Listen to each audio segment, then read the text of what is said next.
In this video, traders, we're going to look at cyber security stocks. Which ones could start to see a potential strong move? Stay tuned.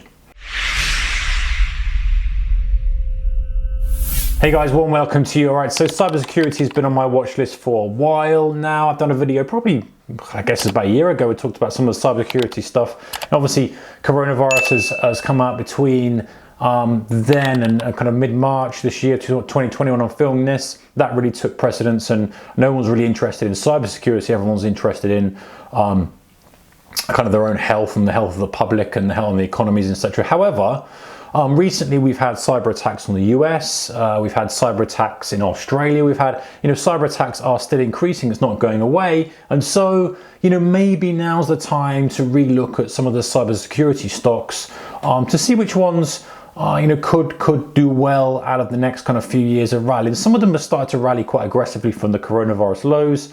This OKTA, has done really, really well from 100 to 200 and doubled. And we'll look at some others in a moment. And also there might be some mergers and acquisitions going on. I feel that, coronavirus is obviously the major topic at the moment, and many companies are sort of recovering from that and working out the work from home thing, all this kind of stuff. However, there's going to be plenty of opportunity that comes after this as dust has settled, especially in this specific industry, for people to move forward, for people to, kind of companies to really start to get some traction, and others will fall by the wayside, of course. So here's some of the lists that I've got my cybersecurity watch list, guys. I had them for a while. Some are really struggling, and I'd always want to use my price action methodology as well when I came to looking at the stocks that are going to do well coming at the tail end of the year and tail end of next year. So, when you've got something like FireEye, which has been on my list for a while, it's not really done well. You've had the coronavirus high, coronavirus lows, as I call it. And to be honest, guys, it helps just to frame this high and low so that you can see how well it's done. And we're not even recovered back to where we were. So this wouldn't be on my list of something that I want to get involved in, but it's worth watching. It's worth watching. However, when you look at a company like Splunk has taken out the coronavirus highs, has done really well. It's actually at kind of all-time highs. So this would be one on the watch list of, hey, we're flagging, we're doing well. Next earnings, the earnings was good here. It's got the drive, it's got everything that you need to kind of put it on your watch list and say, right, is this worth investing in? PNAW, Palo Alto Networks, not doing too bad, decent rally off the lows percentage-wise as well, but still struggling. CRWD sitting at highs, worth watching. And now Cloudflare has done really well. It's been on my list for a while, not long IPO'd actually, and ripping really aggressively. These guys do a kind of distribution of the way that this is probably completely badly described, but the way I understand Cloudflare is that they host your website using various different servers and bring it together to make it quicker and safer rather than traditional web host that holds your files on one computer server. Cloudflare distribute that so that it's quicker for you and it's more secure if it's attacked.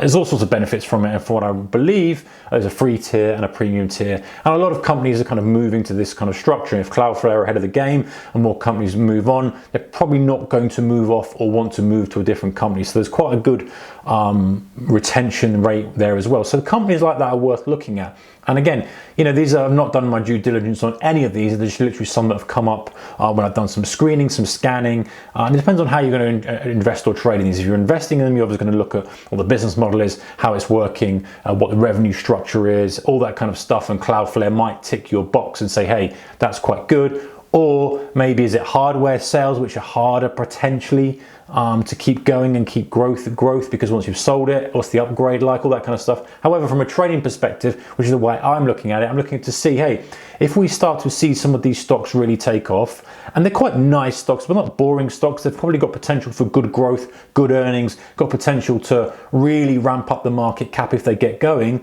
and we start to see technical patterns like this, like a gap up on earnings, a hold at highs, a flag, and a push through. These are the kind of things that I will look to trade, and with a fundamental backdrop of strength anyway. If there's fundamental strength coming into the stock and the sector, that's another reason to take the trade. So these are my list, guys. I've got FTNT, ZS, NET, CRWD, Palo Alto, Splunk, CYBR and FireEye. Again, you know, FireEye wouldn't catch my attention because I don't like the pattern. I want to see the pattern of growth in the stock price, and then the pullback to a trend line, to a moving average, after earnings, whatever it may be. That would kind of tick my boxes for a trade, but you know, other people are in it for different reasons. Any others you've got, guys, stick them in the comment section below. But I really want to kind of do a video on this cybersecurity again, because I feel this has taken a back burner in coronavirus, but it really could you know, kind of light a fire back under it again, as more and more companies think, hey, you know what, oh,